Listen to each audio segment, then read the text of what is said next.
Como ustedes saben, existen muchas correlaciones de uso común en la ingeniería entre el ángulo de fricción pico y la densidad relativa de los suelos granulares.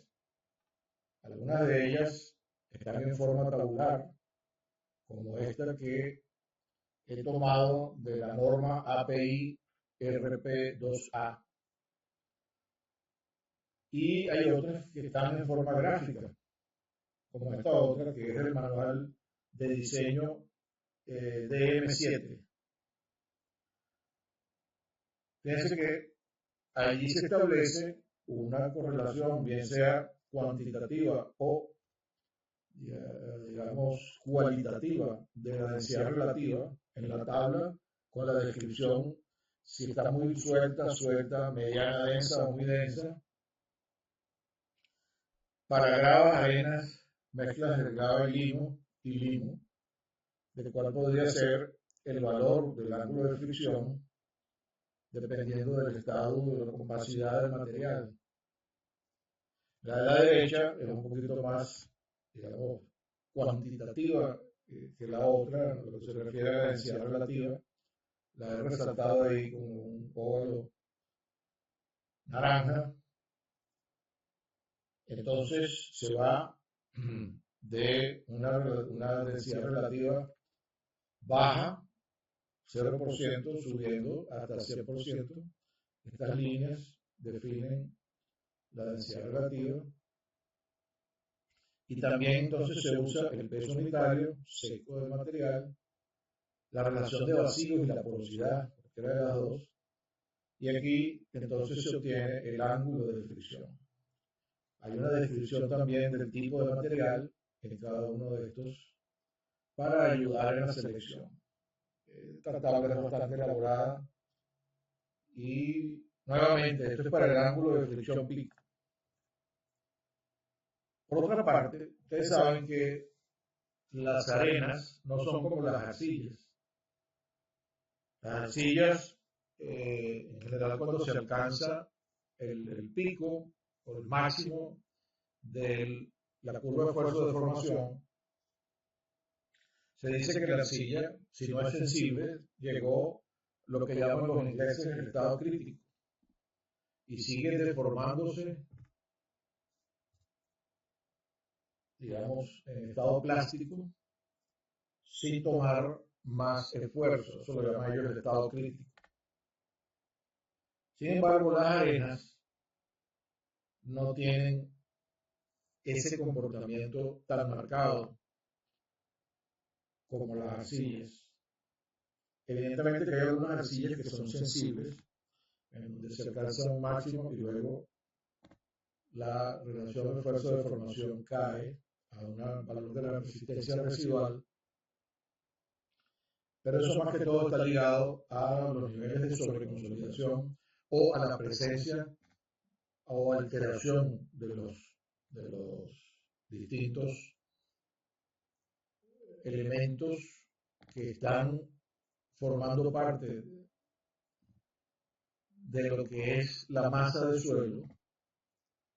Hay iones que están metidos entre las partículas y que contribuyen a la estabilidad del suelo, a la su estructura.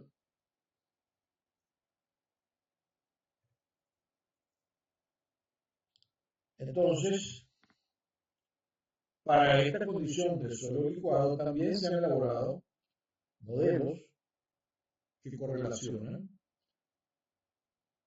la relación de vacíos con los esfuerzos confinantes en el estado del material licuado. Y ustedes pueden ver allí, entonces, a la izquierda, la forma en que volumétricamente se interpreta.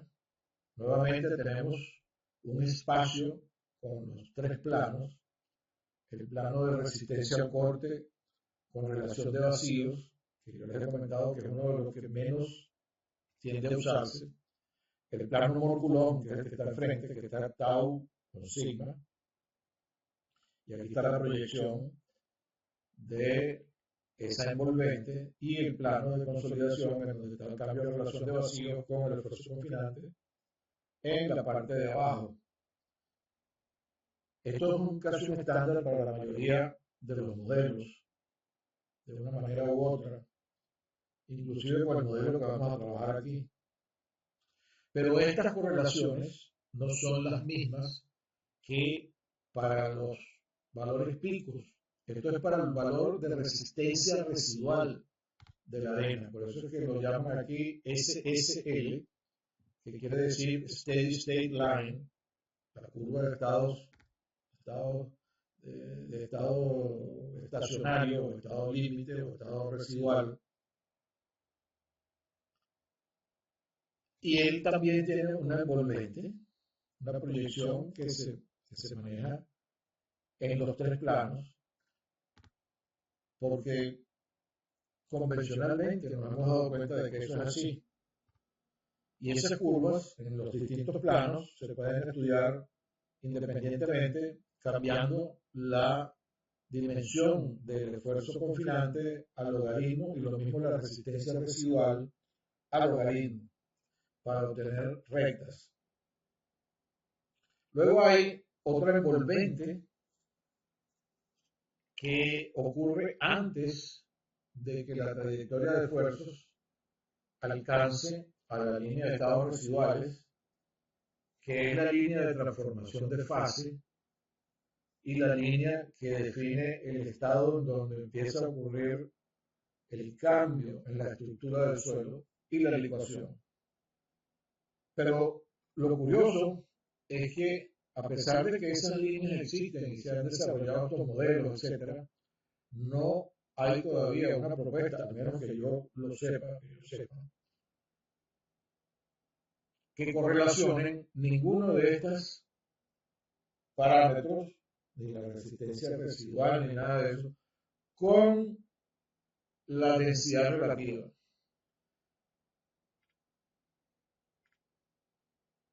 Tal como se ha hecho para el ángulo de fricción. O sea, no hay una tabla como la que vimos antes, ni hay un gráfico como el que vimos antes para los valores de resistencia residual. Es uno de los temas a los que yo le he dedicado particular atención y bueno, vamos a estarlo viendo en este curso.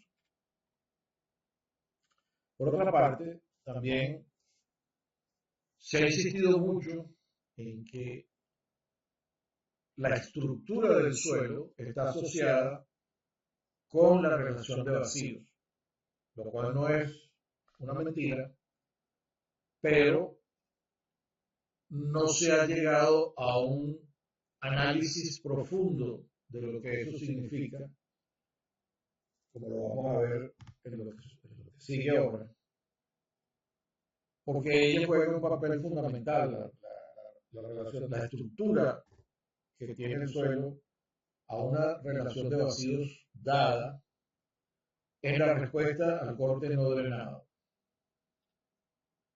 ¿Y a qué se debe eso? Si hacemos entonces una proyección de la relación de vacíos con el logaritmo del esfuerzo confinante en estado residual, tenemos que esta es la proyección de esa línea, esto es el log aquí, logaritmo del esfuerzo confinante. Y entonces tenemos que se han identificado tres posibles respuestas de la arena. Hay una respuesta expansiva, que la llaman la habla inglesa dilated, en donde la muestra al sobrepasar o al ser cortada en condiciones no drenadas, tiende a aumentar su volumen, o sea, genera presiones negativas. Tenemos la muestra que es parcialmente contractiva, que es la responsable de la aparición de eso que yo les mencioné hace un momento, que es la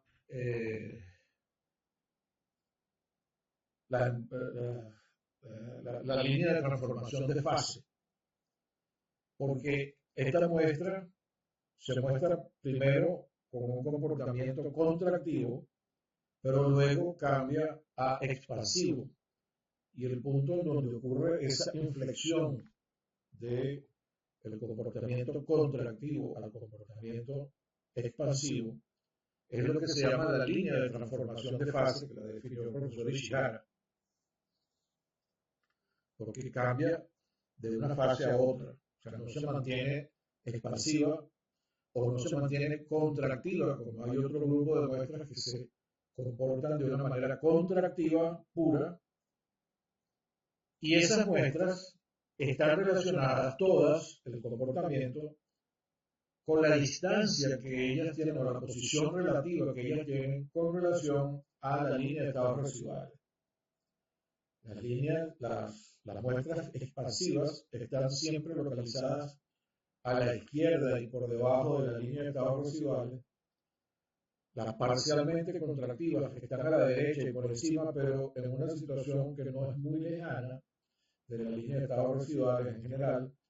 Las muestras contractivas son las que se encuentran consolidadas a valores más altos y están, por lo tanto, a la derecha y por encima de la curva de estados residuales, pero más alejadas que las que son parcialmente contractivas. Esos tres tipos de respuestas, de acuerdo con la posición que tiene el material, la muestra, respecto a la línea de estados residuales, la podemos visualizar un poco más viendo sus curvas de esfuerzo de formación y cómo se ven con relación a la línea de estados residuales. Aquí la línea de estados residuales se ve como una curva porque no tenemos este eje en log. Acuérdense que para que se vea como una recta, este eje tiene que estar en log. Esta es en escala que no es logarítmica ninguna de las dos, entonces por eso esta línea de estados residuales se ve como una curva. Y entonces las muestras que son expansivas, como les dije, están ubicadas a la izquierda. O sea, todo este montón de puntos que están por aquí, este es el trabajo del profesor Verdugo, cuando hizo su doctorado con el profesor Ishihara en Japón, utilizando la arena Toyura. Entonces, todas estas muestras tienen un comportamiento que es expansivo y su curva, el esfuerzo de formación, es interesante porque todo el tiempo es creciente hasta alcanzar un máximo. Y después vamos a interpretar qué es lo que es.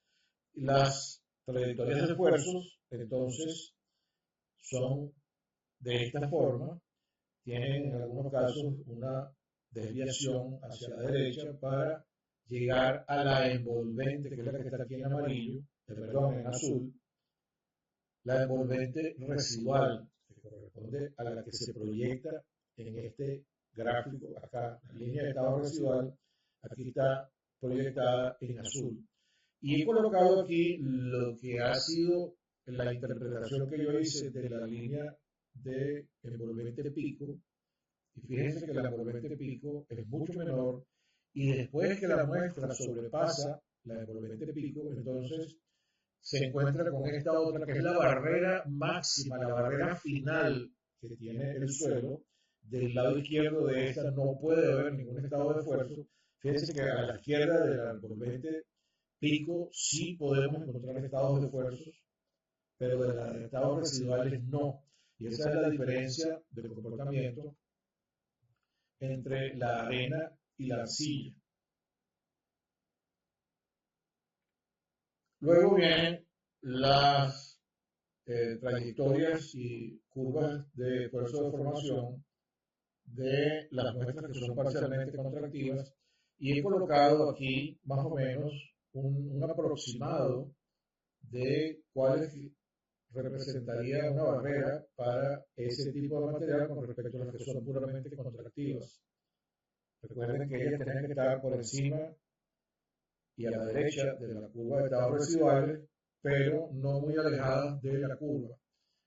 Entonces, sus trayectorias, sus curvas de esfuerzo de formación, dependiendo del nivel de consolidación, pueden ir de una muy parecida a la curva que es totalmente expansiva, y luego empiezan a mostrar un pico. y luego del pico, entonces tiende a cambiar o a aproximarse al valor de la resistencia residual.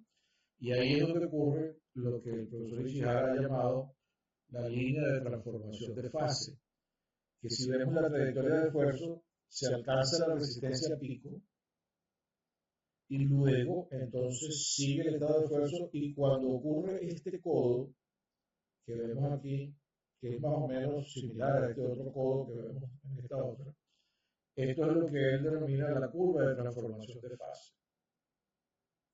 Esta es nuevamente la envolvente de estado residual, es esta línea que está aquí, proyectada aquí, pero no se engañen, pareciera que fuera distinta que la que está para el material expansivo, pero es por la escala. El ángulo que uno mide para esa línea es el mismo para las dos. Y ya lo vamos a ver cuando estemos interpretando estas cosas un poco mejor. O sea, es el mismo valor del ángulo. Y estas son las que definen el comportamiento contractivo. Las curvas en su mayoría presentan un valor pico y luego entonces una tendencia hacia el valor residual. Cada vez, a medida que aumenta el confinamiento, el pico es más pronunciado, al igual que en estas otras, y la tendencia al valor residual que corresponde con esa relación de vacíos es el que se alcanza cuando la muestra se ha deformado suficiente. Nuevamente, la trayectoria de esfuerzos marca un pico y ese pico está relacionado con un máximo valor, está relacionado con el ángulo de resistencia pico y el valor residual es el mismo para las tres. El ángulo pico no, porque la densidad relativa de cada una de estas muestras es diferente. Esta es 0,9, esta es 0,833 y esta es 0,736.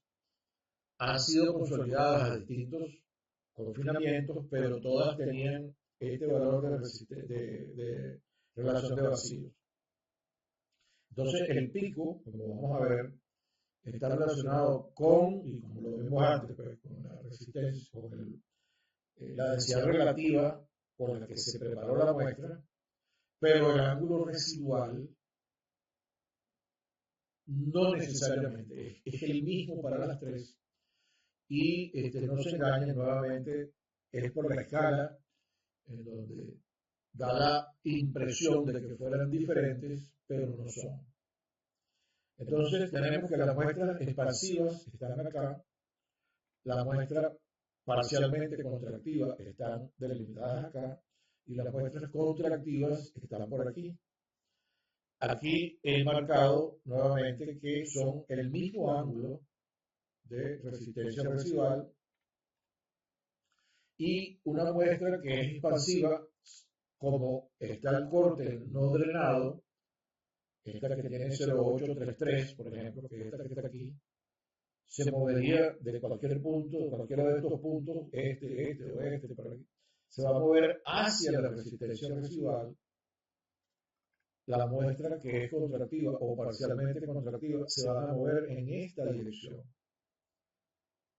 No cambia la relación de vacíos porque durante el corte no drenado no estamos permitiendo que ocurra cambio en la relación de vacíos. Sin embargo, fíjense que lo curioso y lo interesante de eso, ambas muestras van a tender al mismo valor de resistencia residual. ¿Y cómo es eso posible si la relación de vacíos no está cambiando desde este punto hasta acá y desde este punto hasta acá? ¿Qué es lo que está sucediéndole a la muestra? Y poca gente ha, digamos, insistido en explicar estas cosas.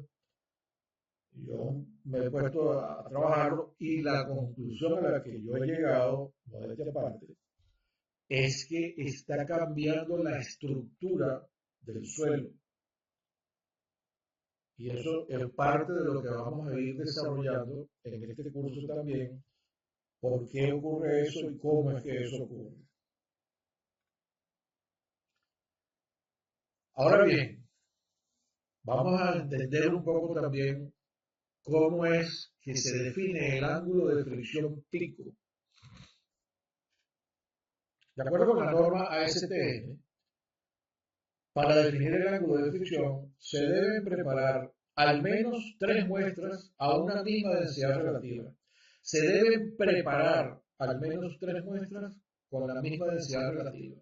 Insisto en eso porque eso es muy importante.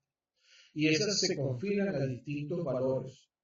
No es que la muestra va a alcanzar una densidad relativa al final de la consolidación, no.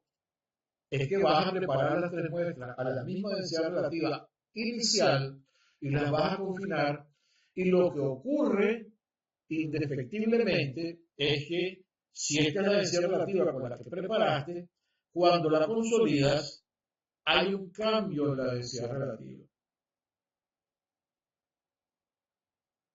Obligado.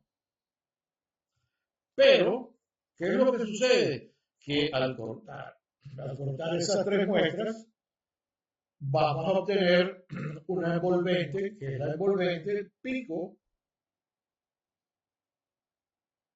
Entonces, ¿qué es lo que está pasando? Que mucha gente no se preocupa de internalizar el significado de esto.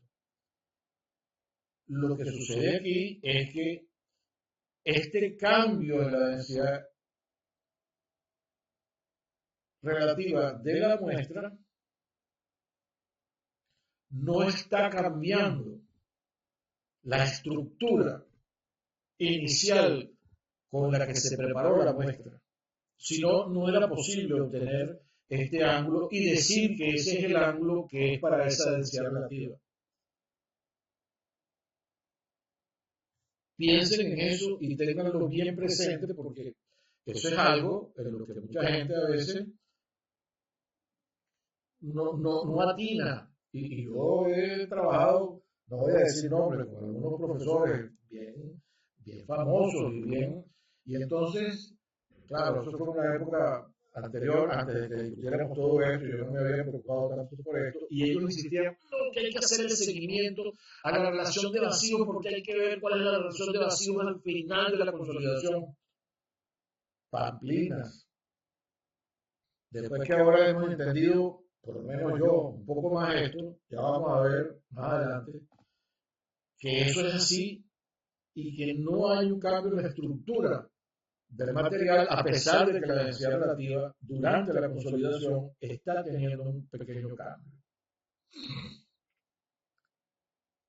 Entonces, no cambia la estructura inicial al confinar, claro, siempre dentro de un rango, que ya vamos a ver cuál es ese rango, porque es lo que se ha descubierto en los estudios más recientes.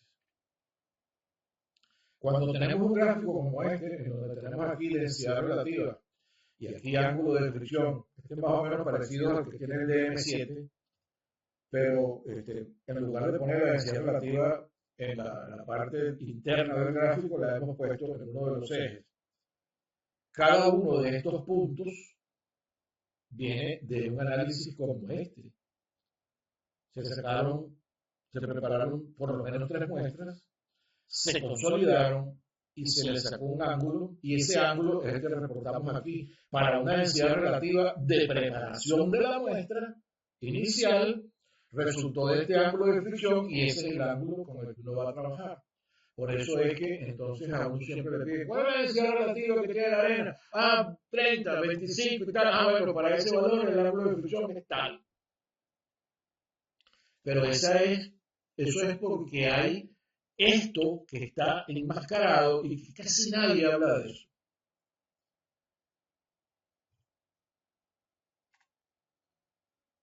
Ahora vamos a destacar la diferencia en los cambios de volumen por confinamiento entre los suelos plásticos y no plásticos, para que ustedes vean la dimensión que tiene eso desde el punto de vista de los esfuerzos que participan allí.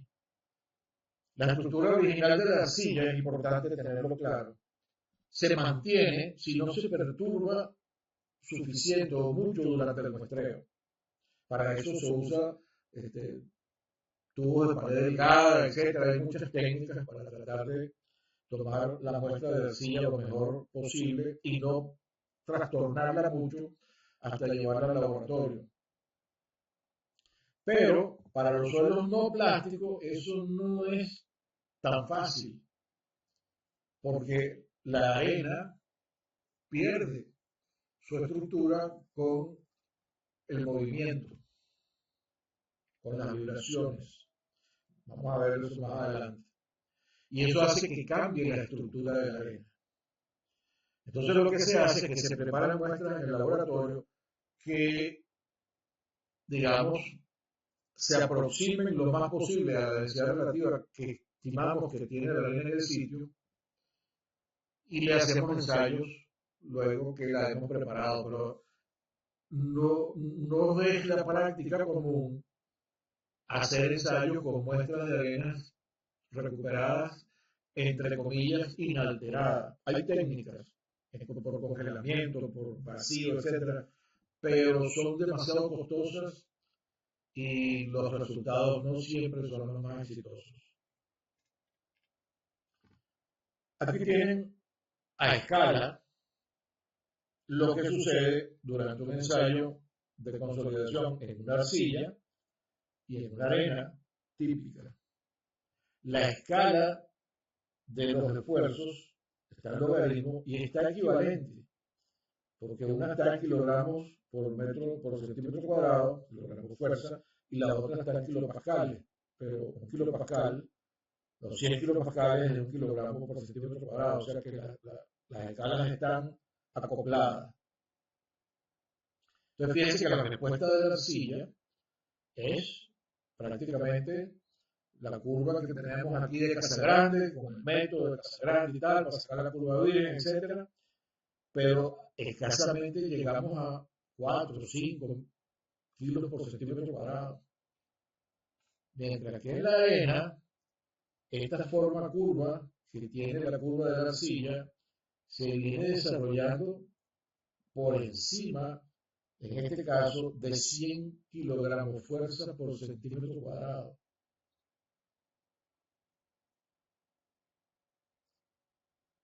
Y lo que se ha visto es que la respuesta de esta curva depende de la relación de vacío que uno le dé al inicio de la muestra, al inicio del ensayo a la muestra.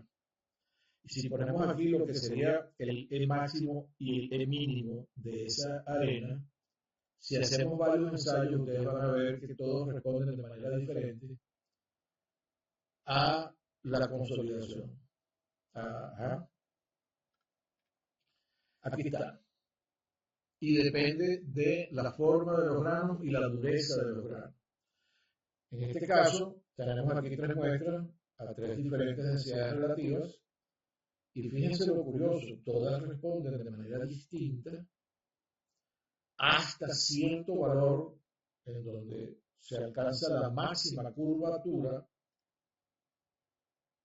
y luego convergen todas a una sola curva. En este otro caso, esta otra arena tiene una respuesta que no es tan sostenida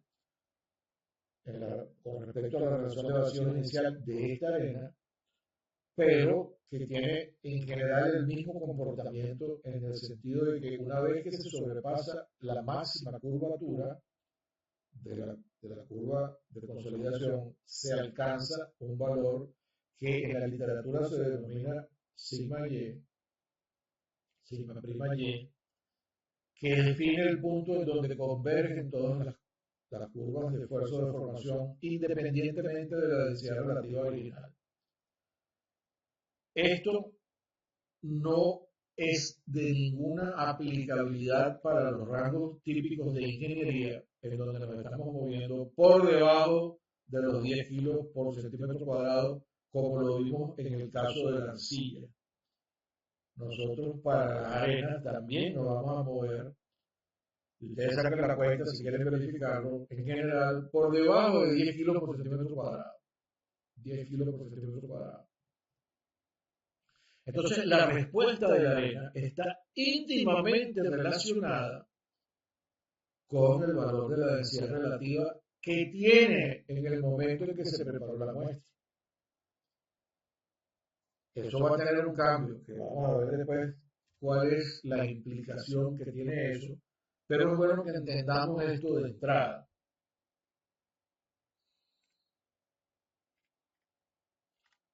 De más está decir, como dice acá, que para cada densidad relativa hay una estructura, repitiendo lo que habíamos dicho antes, que se altera solamente una vez que se alcanza la máxima curvatura y se llega a este valor sigma y. Y en esta zona, para ambas arenas, comienza un proceso que se llama el fracturamiento de los granos. Antes de las máximas curvaturas y por debajo de los 10 kilos por centímetro cuadrado, la estructura de la arena se mantiene sin alteración y solamente empieza a cambiar una vez que se sobrepasan los máximos y las máximas curvaturas y se llega al valor de convergencia de las tres curvas o de las curvas que se hayan preparado distintas densidades relativas para cada arena. En este caso, estas son arenas que son redondeadas, estas son arenas tipo Toyura o arena de Ottawa, que son arenas de grano muy fuerte, muy duro y uniformes. Estas son otras arenas que tienen una mineralogía distinta y tienen una granulometría también un poco diferente. Estas son, las de la izquierda tienden a ser uniformes. Esta es una arena que tiene una granulometría más rica que las de la izquierda. Pero en general, el comportamiento es siguiendo el mismo patrón. Entonces, podemos decir que cada densidad relativa al momento de preparar la muestra le da una estructura original asociada a esa condición a la arena. Y eso lo podemos visualizar en este tipo de gráfico. Este es un gráfico en donde tenemos aquí el valor de esfuerzo cortante que se le puede inducir a una arena. Y por aquí tenemos el cambio en relación de vacíos que la arena va experimentando. El valor inicial, original del trabajo de este profesor, que era Pulos, arrancaba por aquí en 0.54 con este trazo. Yo me tomé la libertad de extrapolar un poco y poner aquí lo que es la interpretación que yo hago de los cambios previos a este valor, en donde esta condición sería muy suelta. Él había preparado esta arena entre suelta y media, empezando por aquí. Y lo interesante es que cada vez que le damos un ciclo de corte a la arena, entonces hay una tendencia a la reducción de la relación de vacíos cuando se cierra el lazo, o sea, cuando pasamos por cero otra vez, cero de formación. Y a pesar de que la arena se va densificando cada vez más, si seguimos haciéndole cortes en ambas direcciones, aumentamos el número de ciclos, entonces la muestra se sigue apretando, sigue habiendo una reducción neta de la relación de vacíos al final de cada ciclo, y eso lo que está haciendo es que está cambiando la estructura original que tenía la muestra. Otras palabras, si nosotros logramos inducirle a la muestra un esfuerzo cortante o una deformación cortante, vamos a hacer que el arreglo que tenían los granos sea significativamente cambiado con relación a la estructura inicial que tenía el suelo. Pero si la sometemos a un ensayo de consolidación, hay también un cambio relativo de los granos, pero mantienen la estructura original sin cambio porque no es un arreglo tan notorio como cuando le estamos infligiendo un esfuerzo cortante. Y esto es importante que lo mentalicemos. Entonces, cada una de estas estructuras originales, cuando preparamos la muestra, es decir, si yo preparo una muestra aquí y durante el proceso de preparación le aplico de cualquier manera un esfuerzo cortante, lo que voy a hacer es que voy a cambiar la estructura. Ya no es la misma estructura que tenía aquí. No es lo mismo infligirle un esfuerzo cortante que consolidarla. Aunque estoy aumentando el esfuerzo de confinamiento, ese esfuerzo de confinamiento no es capaz de cambiar de una manera significativa la estructura que tiene la arena. Pero cualquier esfuerzo cortante sí. Por eso hay que ser muy cuidadoso en el momento en que preparamos las muestras de tratar de evitar que se pueda infligir algún esfuerzo cortante a la muestra.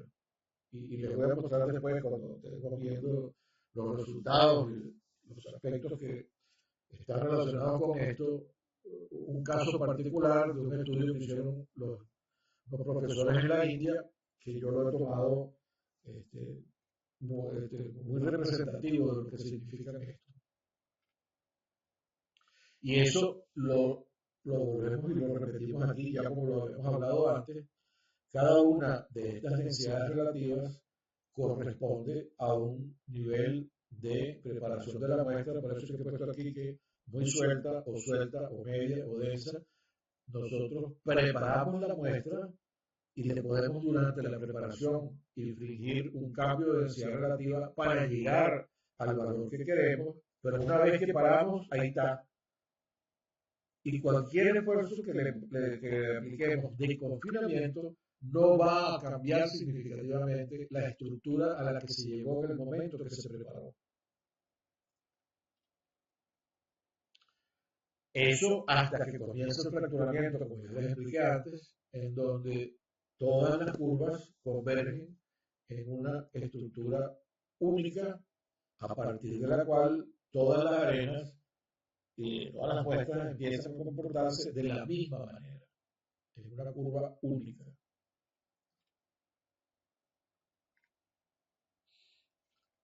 Nuevamente, es importante destacar los altos valores de confinamiento para el cambio de estructura. En este caso, de las arenas duras y uniformes, hay que estar por encima de los 300 kilogramos por centímetro cuadrado, llegando a 400, 500 por allí, pero en estas otras arenas que tienen una mineralogía que no es tan resistente, entonces eso ocurre antes de los 200 kilogramos por centímetro cuadrado. Ahora bien, cuando nosotros preparamos las muestras y las consolidamos y tomamos en cuenta los valores típicos que nosotros tenemos en geotecnia para la mayoría de los tipos de obras que hacemos, bien sea pilotes o bien sea fundaciones o lo que sea, nosotros generalmente nos estamos moviendo entre medio kilo y 10 kilogramos fuerza por centímetro cuadrado. O sea que para nosotros es muy relevante el valor de la densidad relativa con la que se preparó la muestra. Y les anticipo que estas otras partes de las curvas no es que no sirven para nada, estas sirven para aplicaciones en ingeniería de altos esfuerzos, como yacimientos petroleros o como yacimientos de agua que está siendo explotada, acuíferos profundos que están siendo explotados. Muy bien, seguimos. Profe, una pregunta. Ajá. Ajá, ¿por qué nada más aplicamos ese intervalo de esfuerzos entre 0.5 y 10 kilogramos por centímetro cuadrado? saca la cuenta. Vete a una profundidad de 30 metros, con una densidad, con un peso unitario de 2 kilos de 2 kilos, de 2 toneladas por metro cúbico. ¿Cuánto te da el esfuerzo a 20 metros, a 25 metros, a 30 metros? Saca la cuenta y me la dice. No quiero hacerla yo, hazla tú.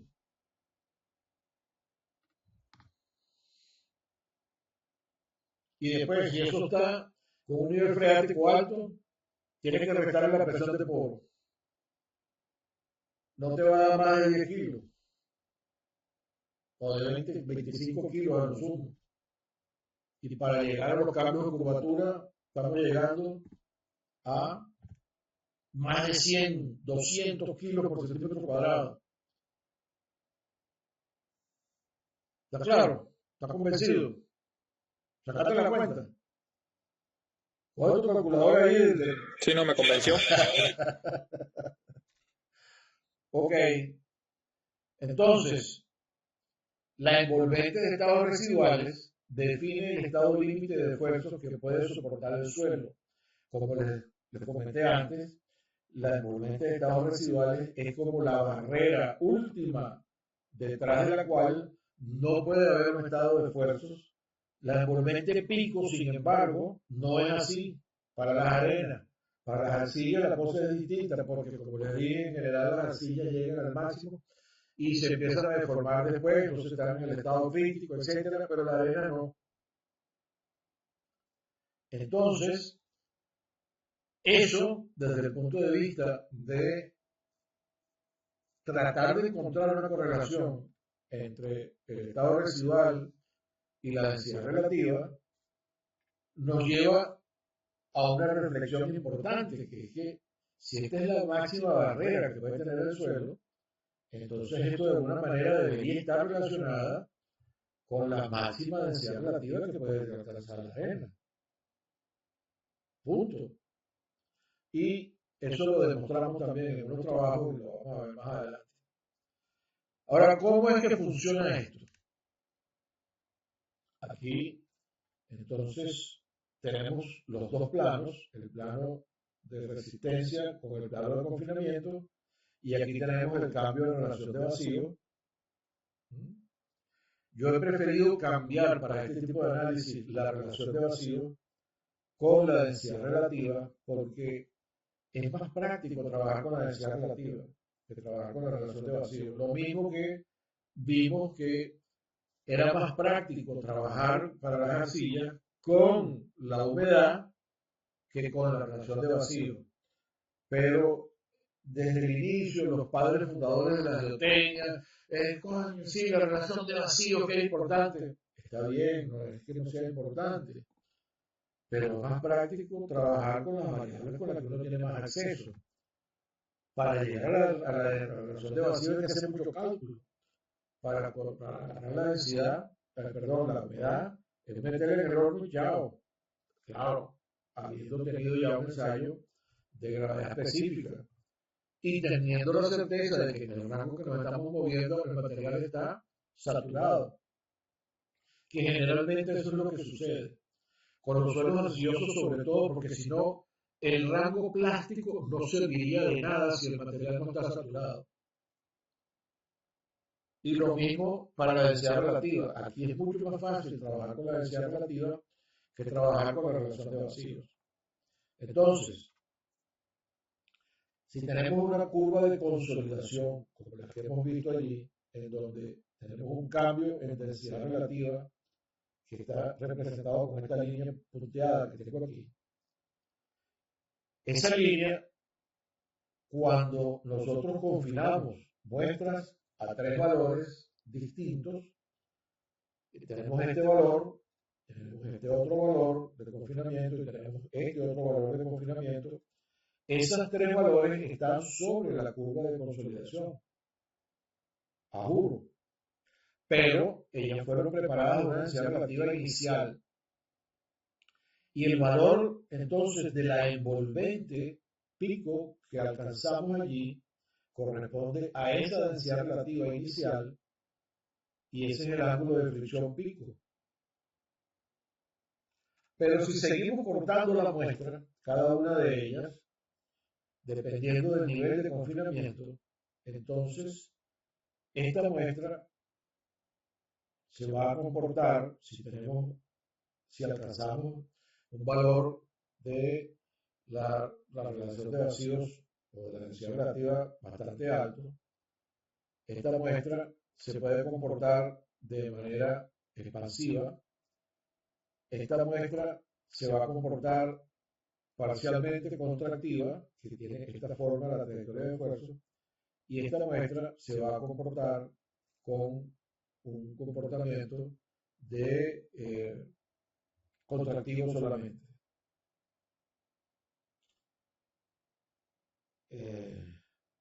Esto creo que lo hice al revés, pero yo lo voy a retrabajar.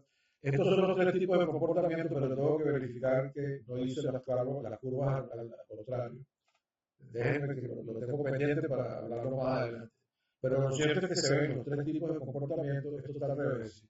La muestra expansiva es la que está a menos confinamiento, y la muestra contractiva es la que está aquí. Esto me quedó mal aquí, disculpen eso. Yo lo tengo que corregir y después se lo vuelvo a mostrar. Porque me dejé llevar por los padres de que cada una de estas alcanza una relación de vacíos al final de la consolidación, pero esa no es la que controla el comportamiento. Discúlpeme, pero esto está mal. Yo se lo voy a pasar de nuevo. Lo que sí es cierto es que la proyección de la envolvente de estados residuales es la misma que esta curva que está aquí, esta línea que está aquí, y todas las trayectorias de esfuerzo terminan en esa envolvente, y ese corresponde a los estados azules que están aquí, como ya les había dicho. Entonces, esta debe corresponder con una densidad relativa que es la máxima densidad relativa, porque después de esa densidad relativa, esta línea debe coincidir la resistencia residual con la resistencia pico de la mayor densidad relativa que tiene la arena, o que es capaz de tener la arena. Y eso lo vamos a ver más adelante, que efectivamente así sucede. Este es uno de los temas clave para esta materia.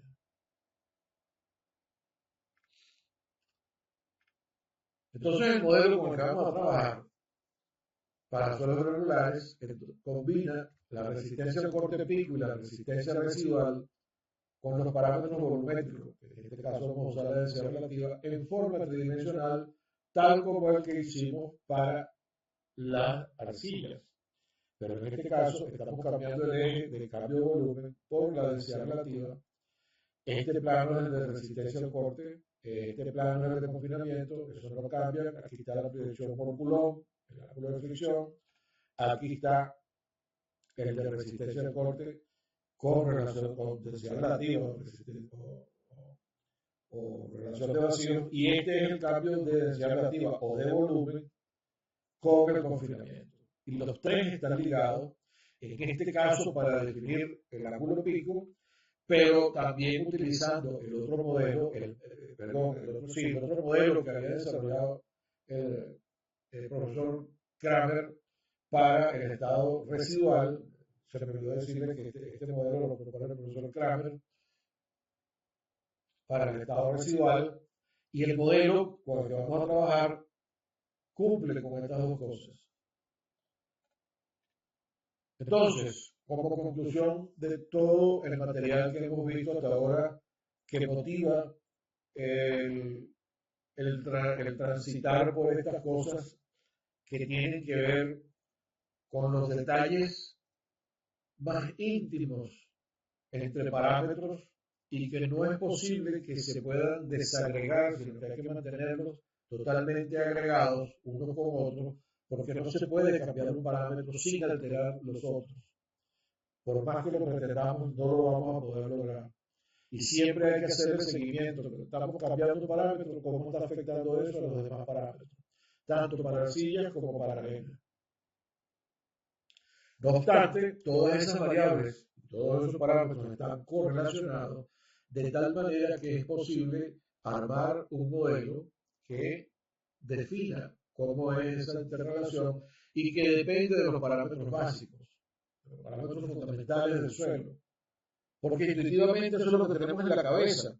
Un suelo que está muy húmedo es blando, o una arena que está muy suelta no tiene mucha resistencia al corte, pero ¿cómo llevamos eso a la práctica y en una forma que nos permita de una manera cuantitativa, aunque sea suficientemente aproximada, tener valores de diseño a partir de los parámetros índice?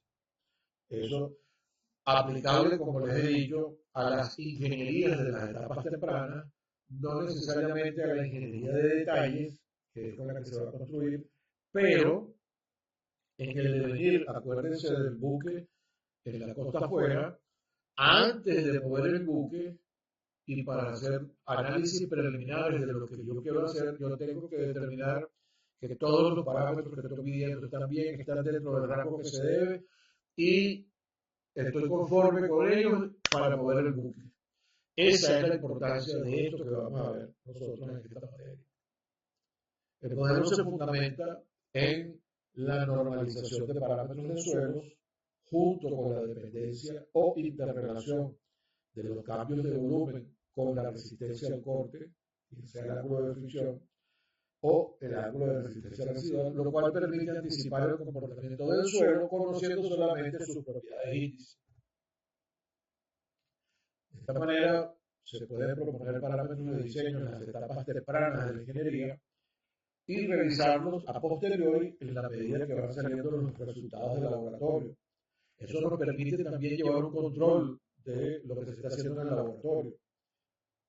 Es decir, que si el suelo se empieza a dar resultados que no están acordes con lo que es la práctica y el modelo, entonces hay algo que está extraño y hay que verlo a fondo. Hay dos alternativas, o que los ensayos están mal hechos o que el suelo tiene una condición particular. Y entonces allí es donde uno puede utilizar esta información para tomar decisiones en ese sentido. En la práctica común, para la mayoría de los modelos, que son ya para ingeniería de detalle, las cosas son al revés. Hay que esperar a hacer los ensayos de laboratorio suficientemente detallados y con características particulares para entonces obtener los parámetros que se van a meter en el modelo para obtener los parámetros de diseño aplicables a la ingeniería de detalle.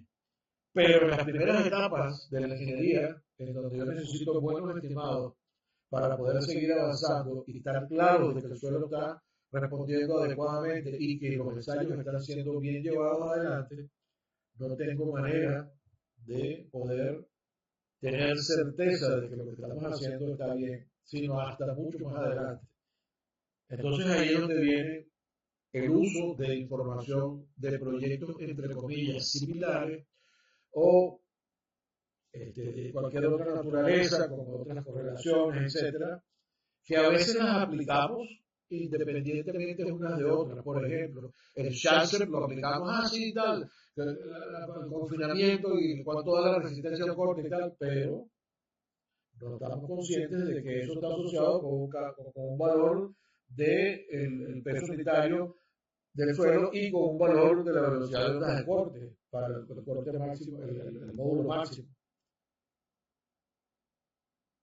Entonces, este modelo sí permite tener todas estas cosas integradas. Con esto llegamos al final de lo que es la introducción para este curso. Quisiera algunos comentarios de ustedes con relación a este material. ¿Qué les parece esto que vamos a ver en este curso? Bueno, profesor, por aquí tengo una pregunta, ¿no? Primero, ese fenómeno expansivo en suelos granulares, ¿sí? No había escuchado precisamente no definición, sino ese comportamiento expansivo. ¿Usted podría explicar un poco sobre eso? Sí, con mucho gusto.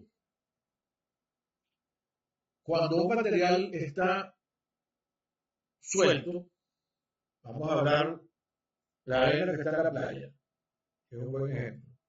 La arena que está seca al sol está suelta. Y usted camina por esa arena y usted se hunde hasta cierto punto, ¿cierto? Con cada paso que usted da, Sí, correcto. con cada paso que usted da, usted tiende a consolidar esa arena un poco más, pero en forma limitada solamente bajo su pie. Y el procedimiento, si usted buscara entonces un rodillo pesado y lo pasa por la arena para allá y para acá, entonces usted está densificando esa arena que está suelta. Usted está buscando un mejor arreglo de los granos. Ahora bien, en la zona en donde bate la ola y donde la ola va y viene, usted se para allí y usted no se hunde. ¿Por qué? Porque el efecto dinámico de la ola es como el efecto de meterle corte que yo le dije durante la preparación de la muestra. Y además de eso, está entonces también que cuando el agua escurre, produce también un proceso de aumento o mejoramiento, vamos a llamarlo así, de el arreglo de los granos, de tal manera de que en esa zona, con relación a la que está en la parte donde está el sol y está seca, esta otra arena tiene un arreglo mucho más compacto y no es fácil, digamos, deshacer esa estructura. Entonces, eso nos da una idea de que, por un lado, tenemos una estructura muy suelta y por otro lado, tenemos una estructura que está un poco más densa. Ahora bien, si usted trata de, vamos a suponer que usted busca una estaca y trata de hincar la estaca en la zona en donde va la ola para allá y para acá, ¿qué va a pasar con el material alrededor de la estaca? ¿Qué crees tú que pasa? No ofrece resistencia. Sí ofrece resistencia y lo que hace es que tienes que desplazarlo, porque ya tú no puedes, digamos, cambiar el arreglo que ya tiene la estructura del suelo, a menos de que busques y lo desplaces de allí, y cuando ese desplazamiento ocurre, tú estás hincando la estaca, el suelo se mueve hacia un lado y él se está hinchando. Ah, en la parte mojada, dice usted. En la Sí, parte. perdona, sí, que no te lo aclaré. En la parte mojada, si tú hincas una estaca, lo que sucede es que el suelo se desplaza y se hincha alrededor del sitio donde tú estás hincando la estaca. Mientras que si es en la zona que está suelta, tú metes la estaca y más bien el suelo que está alrededor se va a compactar un poquito alrededor de la estaca. Todo lo contrario. En este caso último se densifica un poquito, pero el que está en la zona en donde bate la ola se expande. Entonces, ese es el comportamiento dilatante porque los granos, en este caso, ya están en un arreglo bastante, digamos, compacto, y cuando uno trata de desplazar los granos, ellos van a buscar ocurre un cabalgamiento de granos con respecto a los otros, que es distinto al que está en la zona seca, que los granos lo que buscan ahora es un arreglo que los lleve a un arreglo más denso. Mientras que cuando ya está denso, ellos lo que tienden es a expandir el volumen porque hay un cabalgamiento significativo de un grano con respecto a otro. Y entonces existe un aumento de volumen en ese caso. Exactamente. Y por eso es que el comportamiento los gringos lo llaman dilative, que quiere decir que se dilata, pero como eso no hay una palabra en castellano así, lo que decimos es que es expansivo, que se expande. Ok. Sí, sí, porque digamos que ese término lo he escuchado tantas veces en suelos finos y es lo que uno más le teme a ese tipo de suelo, ¿no? Que la expansividad. Bueno, ese es una misma palabra para dos fenómenos distintos. La expansividad en un suelo arcilloso, que tú acabas de mencionar, es porque hay un aumento de la doble capa de la arcilla está atrayendo más agua hacia su doble capa y está haciendo entonces que el tamaño, digamos, nominal del grano aumente y entonces aumenta el volumen del suelo. Pero en este caso de la arena es porque lo que estás tratando de hacer es que se cambie el arreglo de los granos y empiezan a cabalgarse unos con otros, lo cual hace un alejamiento relativo de centro a centro de los granos y aumenta el volumen. Son dos fenómenos totalmente diferentes. Ok, profe, entonces en la arena lo que hace es como aumentar la relación de vacío, porque si se separan los granos, en el medio que hay agua. Eso que acaba de decir es lo que ocurre. Claro, y como el agua es incompresible, entonces, bueno, sí, claro, tiene sentido. Pero nuevamente, si la arena está seca es lo mismo. Se expande, aumenta el tamaño o la distancia relativa del centro a centro de los granos y como no hay agua, lo que está dentro es aire, pero el volumen del material está cambiando y está aumentando.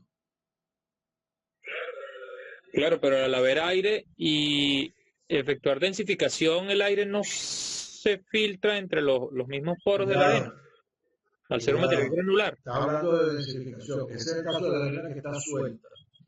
Tú tienes, repito, si la arena está suelta, hay una oportunidad importante de que los granos busquen una estructura que minimice la distancia centro a centro de ellos y se empaqueten.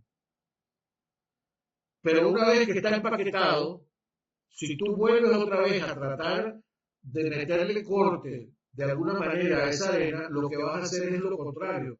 Vas a hacer que los granos busquen cabalgarse uno con otro y en ese momento empiezan a alejarse centro a centro y a generar más espacio vacío.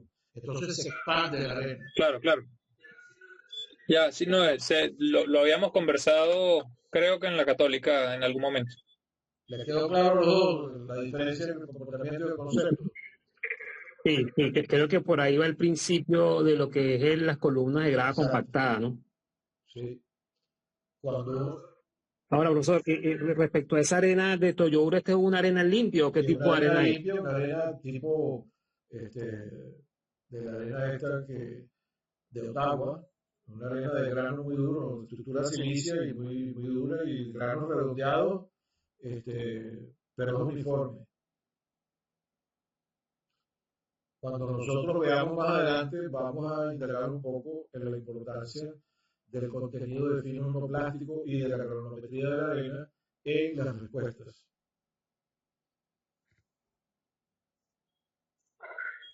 Ok, sí. Fino. Fino. Excelente. ¿Más preguntas? Por ahora no. Ok. Entonces, vamos a parar esto por ahora